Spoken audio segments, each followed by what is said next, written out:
শুভ সকাল আমার প্রিয় বন্ধুরা, কেমন আছো তোমরা? আশা করছি সবাই সুস্থ আছো ও ভালো আছো। মালদা জেলার ছোট্ট একটা গ্রাম থেকে আমি শম্পা, আমার নতুন একটা ব্লগে তোমাদের অনেক স্বাগত, অনেক ভালোবাসা। তো এখন বাজে সকাল 5:30। তো আজকের ব্লগটা আমি এখান থেকেই শুরু করছি। তো যারা আমার নতুন বন্ধু বা পুরনো বন্ধু, সবাইকে আমার চ্যানেলে অনেক ভালোবাসা জানিয়ে আজকের ব্লগটা আমি এখান থেকে শুরু করছি। তো সকাল সকাল আমি ঝাড় দেওয়া শুরু করে দিয়েছি। সকালবেলা উঠেই গোবর জলটা দিয়ে গোবরের মারুলিটা দিয়ে আমি ঝাড় দেওয়া শুরু করে দিয়েছি। বাড়ির ভিতরেরটা ঝাড় দেওয়া হয়ে গেছে। হয়ে যাওয়ার পরে আমি বাড়ির উঠোনটা ঝাড় দিলাম আর বাড়ির সামনেরটা ঝাড় দিলাম। ঝাড় দেওয়ার পরে আমি কাপড়টা চেঞ্জ করে নিলাম, কারণ কাপড়টা পরে চেঞ্জ করতে হয়। তো আজকে আমি আগেই একটু চেঞ্জ করে নিলাম। চেঞ্জ করে নেওয়ার পরে আজকে তো বৃহস্পতিবার, তো আজকে আমি শুধু পুজো আমি কীভাবে করি তো এগুলোই আমি শেয়ার করব তোমাদের সাথে। তো চলো বন্ধুরা, আমার সাথে থাকো, আমি কাজগুলো করে নিই।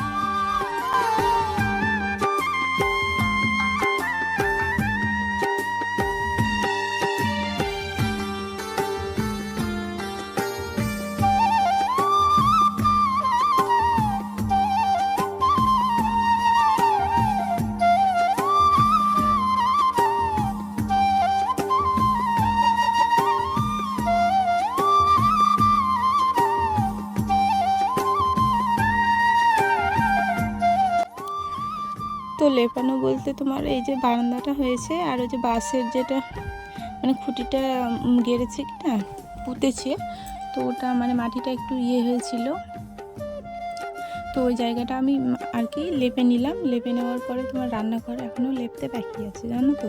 পুরো বাড়িটা আমার লেপানো হয়ে গেছে। হয়ে যাওয়ার পরে আমি এখন রান্নাঘরে আসলাম।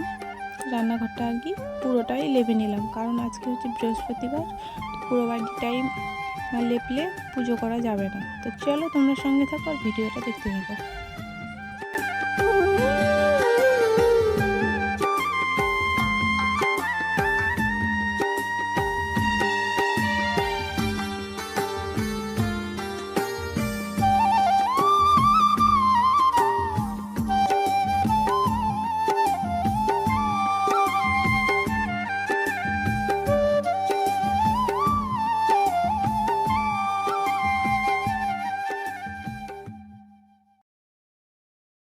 তো এইদিকে তো আমার ঘর লেপানো হয়ে গেছে। হয়ে যাওয়ার পর আমি চলে গেলাম পুকুরে, হাত পা ধুয়ে, বালতিটা ধুয়ে এক বালতি জল তুলে আমি চলে যাব এখন মাঠের দিকে, যেখানে আমার প্রত্যেক দিন গোবরগুলো আর কি রাখি।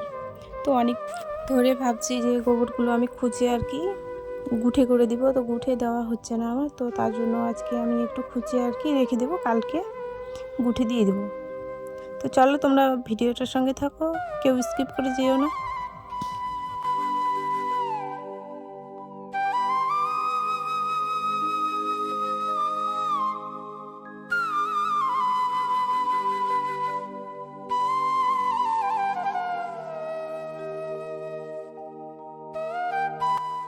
এদিকে গোবরটা খুঁজে দিয়ে আমি চলে যাব স্নান করতে। স্নান করে এসে আমাকে আগে পুজো দিতে হবে। পুজো দেওয়ার পরে তারপরে আমি খাওয়া দাওয়া করব। তো ঠাকুরগুলোকে আগে সেবা দেবো, তারপরে আমার খাওয়া দাওয়া। তো আজকে সকালে ভাবছি যে আমি ভাত রান্না করব সকালেই, কারণ পুজো করতে আমার অনেক বেলা হয়ে গেল, এখন বাজে 9টা। তো চলো আমি পুজোটা দিয়ে আমি চলে যাবো রান্নাঘরে। তো চলো বন্ধুরা, তোমরা সবাই সঙ্গে থাকো।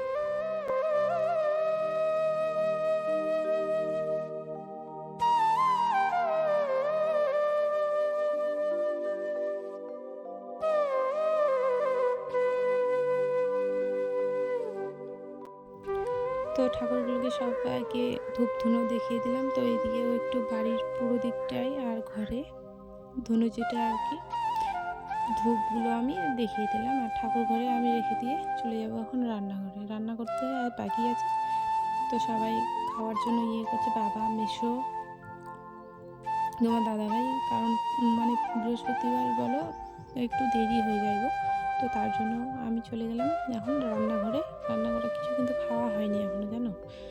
তো এদিকে তোমার রান্নাবান্না আমার হয়ে গেছে। রান্নাটা আজকে তোমাদের সাথে শেয়ার করলাম না, কারণ আমি আজকে খুব ব্যস্ত, কারণ রান্নাটা আগে করতে হবে আমাকে। আর ওই যে ভাতগুলো বেড়ে রাখলাম, ওগুলো আমি হাঁসের বাচ্চাগুলোকে দেবো খেতে, তো ওই জন্য আমি একটু ঠান্ডা হতে দিলাম, নাহলে আবার গরম গরম খেতে পারবে না ওরা, ছাঁকা লাগবে।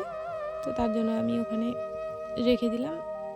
তারপর হাঁসের বাচ্চাগুলোকে আমি খাবার দিয়ে এসে বাবাদেরকে আর কি খাবারটা আমি দিয়ে দিলাম। তো আজকে রান্না হয়েছে তোমার কচুর শাক, আর আমি ওই যে পুঁটি মাছ পেয়েছিল, তো পুঁটি মাছ আলু সজনা দিয়ে আর কি ঝোল করছি।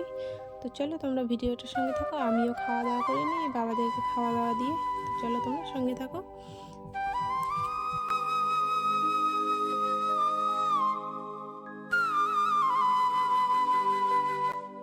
আর এদিকে মেয়েও স্নান করে এসে ওকে একটু খাইয়ে দিয়ে ওকে স্কুলে পাঠাবো আর কি, আর ওর সাথে সাথে আমিও খেয়ে নিলাম। আর খেয়ে নেওয়ার পরে তো এখন দুপুরে তো কোনো কাজ কাম নেই আর। তো তারপরে কি করলাম জানো, ওই যে ছাগলগুলোর না কেমন যেন খুশকির মতো হয়ে গেছে, তো ওদেরকে একটু চিরুনি দিয়ে আর কি চিরুনি করে দিলাম ওদের চুলগুলো। তো তারপরে ওদেরকে আমি ছেড়ে দিলাম, ছেড়ে দিয়ে ওইদিকে তাড়িয়ে দিলাম মাঠের দিকে, যেন ঘাস খেয়ে আবার বিকেলবেলা চলে আসে। তো ওদেরকে তাড়িয়ে দিলাম, দেওয়ার পর চলো বন্ধুরা আজকের ভিডিওটা আমি এখানে শেষ করছি। তো তোমরা সবাই সুস্থ থেকো ও ভালো থেকো।